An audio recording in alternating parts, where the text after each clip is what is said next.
ایمان لاؤ اللہ پر اور اس کے رسول پر جیسا کہ ایمان لانے کا حق ہے. بات وہی ہو گئی نا.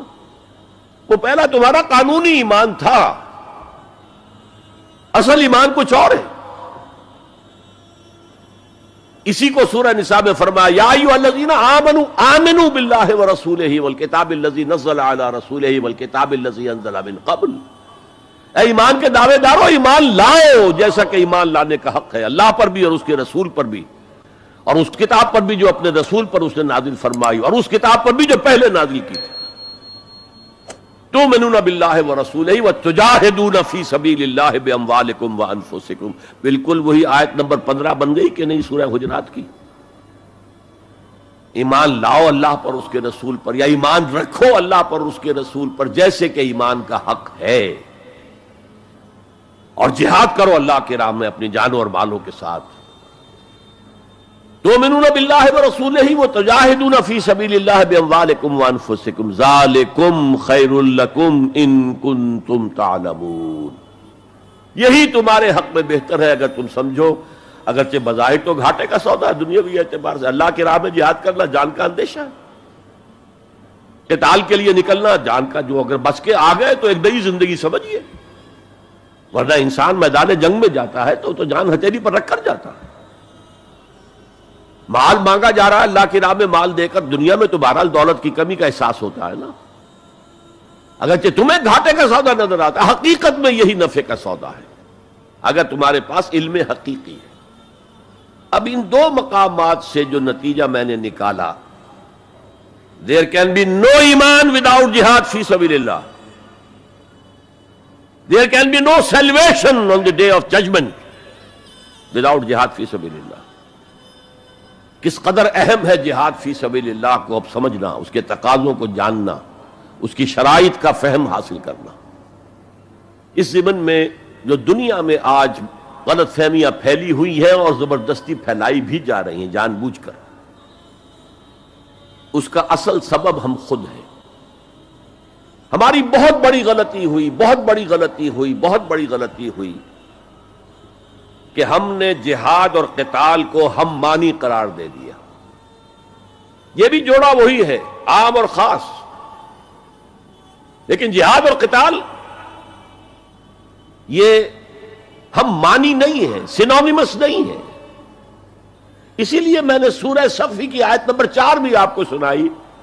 اب یہ اس اعتبار سے جہاد اور قتال فی سبیل اللہ پر قرآن مجید کی جامع ترین صورت ہے. کل 14 آیتیں، اس میں جہاد فی سبیل اللہ کا ذکر بھی ہے، یہ آیت نمبر 11 کے اندر، اور آیت نمبر 4 میں قتال فی سبیل اللہ کا حکم بھی ہے. ان اللہ یحب الذین یقاتلون فی صفا صفا کانہم بنیان مرصوص. اللہ کو محبوب تو وہ بندے ہیں اس کے جو اس کی راہ میں جنگ کرتے ہیں صفیں باندھ کر گویا کہ سیسا پلائی ہوئی دیوار ہے. قتال فی سبیل اللہ، جہاد فی سبیل اللہ، دو اصطلاحات ہیں، ان کا مفہوم بالکل ایک تو نہیں ہو سکتا. ہمارے ہاں ان دونوں کو مترادف قرار دے دیا. اس کے نتائج کیا نکلے؟ قتال ہر وقت تو ہوتا ہی نہیں، لہذا جہاد ثانوی شے ہو گیا، اس کی اہمیت ہی نہیں رہی. وہ جو بیک برنر کی جگہ ہوتی ہے وہاں رکھ دیا گیا. بعض لوگوں نے ایک اور غلطی کی اس کے برعکس، جہاد کی اہمیت کے پیش نظر انہوں نے اسے ارکان اسلام میں داخل کر دیا. یہ بہت بڑی جسارت ہے،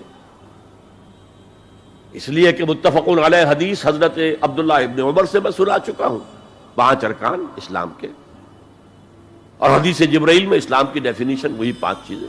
چھٹی چیز داخل کرنے کا کسی کو حق نہیں. ارکان اسلام میں جہاد فی سبیل اللہ شامل ہے، ارکان ایمان میں شامل ہے.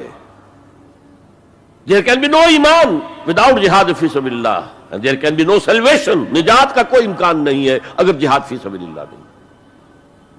ہم نے مترادف بنا کر ایک طرف تو سیکنڈری حیثیت دے دی اس کو, اور اس سے ستم بالائے ستم مسلمان جنگ کرے وہ جہاد فی سبیل اللہ ہے. مسلمان بادشاہ ہے, زانی ہے, شرابی ہے, بدماش ہے, عیاش ہے, اور وہ صرف کسی اپنے پڑوسی غیر مسلم ملک پر حملہ کر رہا ہے تاکہ اس کی ریونیوز بڑھ جائیں, اس کی آمدنی بڑھ جائے, اس کی عیاشیوں کا میں اضافہ ہو جائے, وہ اور زیادہ بڑے محل بنائے. تو اس کی جنگ جہاد فی سبیل اللہ ہوگی.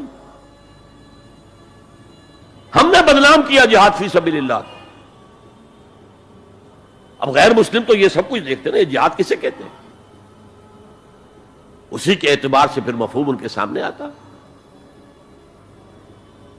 یہ مغالطہ ہم نے ڈالا، اس کے نتائج آج ہم بھگت رہے ہیں. اب سمجھیے مثبت طور پر جہاد فی سبیل اللہ ہے کیا، اس کے مراحل کیا ہیں.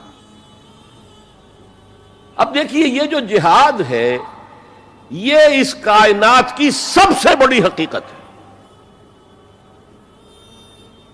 Every living organism on this planet is continuously in jihad.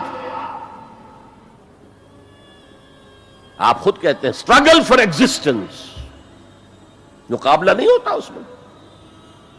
کاروبار میں مقابلہ ہو رہا ہے، ملازمتوں میں مقابلہ ہو رہا ہے، مقابلوں کے امتحان ہو رہے ہیں. حیوانات جرثومے چھوٹے چھوٹے سے struggle for existence. اسے جہاد زندگانی کہیں گے آپ، جہاد زندگی. Every living creature, every living organism is engaged in continuous jihad, struggle for existence. اس کو جہاد زندگانی کا لفظ دیا اقبال نے. یقین محکم عمل پہم محبت فاتح عالم، جہاد زندگانی میں ہے یہ مردوں کی شمشیریں. اچھا مسلمان بھی جب یہ کام کرتا ہے، جہد للبقاء، اسٹرگل فار ایگزسٹنس، اگر وہ شریعت کے احکام کے مطابق کر رہا ہے تو یہ عبادت ہے. اگر حرام ذریعے استعمال کر رہا ہے، غلط ذریعے استعمال کر رہا ہے، دھوکہ دے رہا ہے، جھوٹی قسمیں کھا رہا ہے، تو یہ حرام کے درجے میں چلا گیا. اور اگر آپ اپنی اس جہد بقا کو، جہاد وجود کو، جہاد زندگانی کو اسلام کے اصولوں کے مطابق کر رہے ہیں، یہ عبادت ہے. حضور نے فرمایا القاسم و حبیب اللہ، جو شخص محنت کر کے کماتا ہے وہ اللہ کا ساتھی، اللہ کا دوست ہے، حبیب اللہ. اور سب سے بہترین کھانا بتایا وہ ہے رزق جو اپنے ہاتھ کی کمائی سے ہو، محنت مشقت.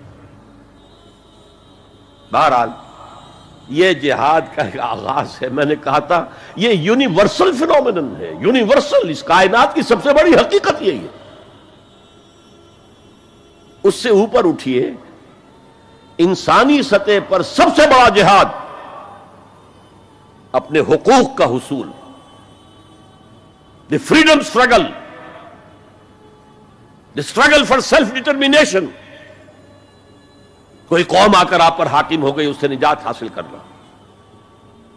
یہ جہاد فی سبیل الحریت. فی سبیل کسے کہتے ہیں؟ For the cause of, in the cause of.